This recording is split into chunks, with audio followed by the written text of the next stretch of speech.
Wrestlers के धरने को लेकर ब्रजभूषण शरण सिंह की तरफ से एक बड़ा बयान आया है। बड़ा बयान क्या है? उन्होंने कहा है कि मेरी जान को खतरा है। कल भी उन्होंने प्रेस कॉन्फ्रेंस में इस बात का जिक्र किया था कि इस पूरे धरने के पीछे राजनीति है, एक उद्योगपति का हाथ है और साथ ही कांग्रेस पार्टी के नाम का भी उन्होंने जिक्र किया था। ब्रजभूषण शरण सिंह की तरफ से यह बड़ा बयान दिया गया है। कहा है कि मेरी जान को खतरा है। इस पूरे आंदोलन के पीछे उद्योगपति का हाथ है। ये उद्योगपति जो है, इसी से मुझे जान का खतरा है।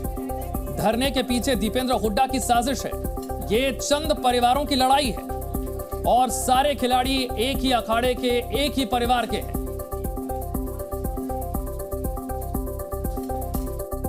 उद्योगपति हैं कुछ, नाम तो ले लीजिए। अब नाम ले ले तो जान मरवाएं क्या? जो हजारों, अरे क्या बात करते हो, हजारों करोड़ का आदमी है, मरवा देगा। बदमाश घूम रहे हैं, 10-10 जान का खतरा आपको खतरा है, बिल्कुल खतरा। हरियाणा के 90% खिलाड़ी और गार्जियन भारतीय कुश्ती संघ के ऊपर भरोसा करते हैं और विश्वास करते हैं।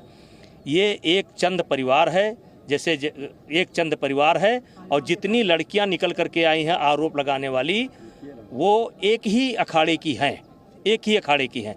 और कल बजरंग पूनिया ने सवाल किया था कि हमको कैसे पता चला कि वो एक ही अखाड़े के हैं, क्योंकि हमको नहीं, सारी दुनिया को पता है। महादेव रेसलिंग एकेडमी की ही सारी लड़कियां हैं और जिस एकेडमी के कर्ता धर्ता संरक्षक दाता सब कुछ जो है दीपेंद्र।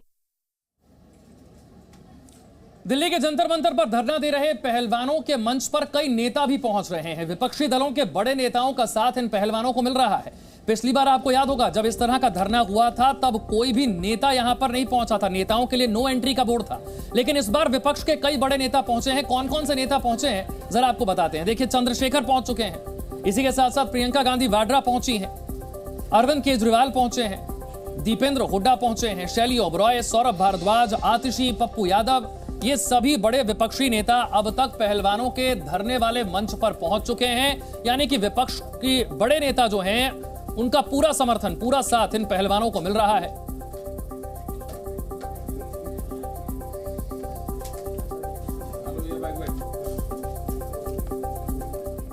आपको याद होगा, पिछली बार जब पहलवानों ने धरना दिया था तब नेताओं के लिए नो एंट्री का बोर्ड लगा हुआ था। यानी कि कोई भी बड़ा नेता, कोई विपक्षी नेता यहां पर आना, उसके लिए उसे इजाजत नहीं थी। लेकिन इस बार पहलवानों ने अपने इस मंच को विपक्षी नेताओं के लिए खोल दिया और उसके बाद अब ये सवाल उठने लगे हैं कि इन विपक्षी नेताओं के यहां आकर भाषण देने से कहीं इस आंदोलन को हाईजैक तो नहीं कर लिया गया।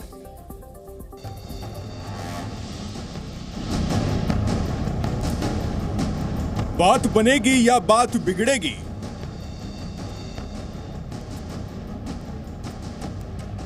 पहलवानों की लड़ाई सियासी हो गई।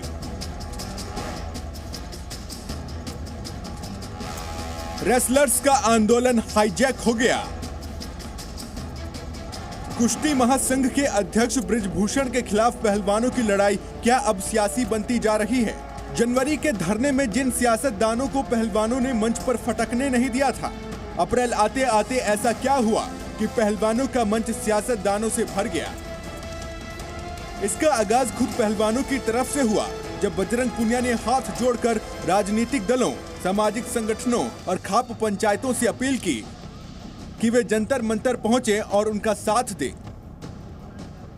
कुल जो भी आइएगा वेलकम है सबका। पिछली बार जो चीज़ें हुई हैं उनको भूल के आइए, चाहे वो हमारे से गलती हुई है या कोई भी अनजाने में हुई है, उनको माफ़ करके जिसको भी आना, सबका वेलकम है यहाँ पे। चाहे कोई पॉलिटिकल पार्टी का है, चाहे नॉन पर्सन है, सबका वेलकम है यहाँ पे। दिल्ली के जंतर मंतर पर पहलवानों के साथ अब हर वो नेता दिखने लगा है जो विपक्ष में है और जो इस लड़ाई को पहलवान बनाम मोदी तक ले जाना चाहते हैं। हम सब कहते हैं कि ये सबसे बड़ी बात है, देश के लिए अच्छा है, ये है, इन्होंने देश का गर्व सम्मान रखा है। और आज जब सड़क पे बैठी हुई हैं, जब कह रही है कि हमारी बात सुन लीजिए, हमारे साथ गलत हुआ है, तो कोई सुनने को तैयार नहीं। वैसे तो हमारे देश की किसी भी लड़की के साथ, हमारे देश की किसी भी बहन के साथ, हमारे देश की किसी भी महिला के साथ अगर कोई गलत काम हो, उस व्यक्ति को तुरंत पकड़ के सख्त से सख्त सजा मिलनी चाहिए, फांसी पर लटका देना चाहिए। अगर यही मुकदमा किसी गरीब आदमी पे हो गया होता ना, उसके परिवार की खाल खींच के भूत भर देती पुलिस। हमने जिंदगी देखी है, यहाँ 20 साल हो गए हमें काम करते हैं। अगर न्याय सबके लिए समान होता फिर FIR के लिए कोर्ट नहीं जाना पड़ता।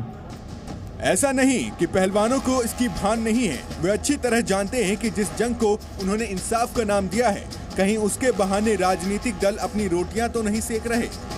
कोई भी खिलाड़ी देश से बड़ा नहीं है, देश के खिलाड़ियों का सम्मान जरूरी है, वो सम्मान की लड़ाई हम लड़ रहे हैं बस। तो मैं आपको बस वही स्पष्ट कर रही हूँ कि जो नेशनल की बात वो कर रहे हैं, जो रूल बदलने की, वो बेबुनियाद है, झूठी है, हर तरह से वो हमें ब्रेक करने की कोशिश कर रहे हैं। मामले की नजाकत देख बबीता फोगाट मैदान में उतरी। उन्होंने ट्विटर पर लिखा, शून्य से उठकर शिखर तक पहुंचने वाले हम खिलाड़ी अपनी लड़ाई लड़ने में स्वयं सक्षम हैं। खिलाड़ियों के मंच को राजनीतिक रोटी सेकने का मंच नहीं बनाना चाहिए। कुछ नेता खिलाड़ियों के मंच से अपनी राजनीति चमकाने में लगे हैं। जंतर मंतर पर पहलवानों के इस मंच को सियासी नेताओं से सजते देख कुश्ती संघ के अध्यक्ष बृजभूषण सिंह खुशी से फूले नहीं समा रहे होंगे। उन्हें इस बात से राहत जरूर मिली है कि अब ये लड़ाई पहलवान वर्सेस बीजेपी में बदलती जा रही है। शायद इसलिए जो बृजभूषण सिंह कल तक इस्तीफे की बात कर रहे थे, आज वो कांग्रेस का नाम लेकर इस्तीफा देने से इनकार कर रहे हैं। जितना हो सकता था कुश्ती में मैं योगदान दिया। मेरा 3 समय का कार्यकाल था, वो पूरा हो गया, पूरा होने वाला है। अगला चुनाव होगा, जो भी चुन करके आएगा कुश्ती को देखेगा। और मुझे न्यायपालिका पर, पुलिस की जो जांच कर रही है उस पर मुझे पूरा भरोसा है। और इन खिलाड़ियों को भी भरोसा करना चाहिए, कम से कम सुप्रीम कोर्ट पर तो भरोसा करना ही चाहिए। 45 दिनों के अंदर चुनाव संपन्न होना है। चुनाव संपन्न होते ही मेरा कार्यकाल स्वतः समाप्त हो जाएगा। इस्तीफा कोई इतनी बड़ी चीज नहीं है, लेकिन अपराधी बनकर नहीं, अपराधी बनकर के नहीं, मैं अपराधी नहीं हूँ। पहलवानों के इस मंच पर अचानक राजनीतिक नेताओं की झड़ी लगी है। इनमें प्रियंका गांधी, अरविंद केजरीवाल, चंद्रशेखर आजाद, दीपेंद्र सिंह हुड्डा, मेयर शैली ओब्रॉय, सौरभ भारद्वाज, आतिशी, पप्पू यादव जैसे नेता शामिल हैं। सवाल है कि क्या पहलवानों की लड़ाई हाईजैक होती जा रही है? क्या उनका आंदोलन कहीं ना कहीं राजनीतिक दलों के हाथ में जा पहुंचा है? अगर ऐसा है तो डर है कि कहीं इस आंदोलन का हश्र भी वैसा ही ना हो जाए जिस तरह से पिछले कई आंदोलनों का हो चुका है। ब्यूरो रिपोर्ट, जी मीडिया। जी न्यूज़।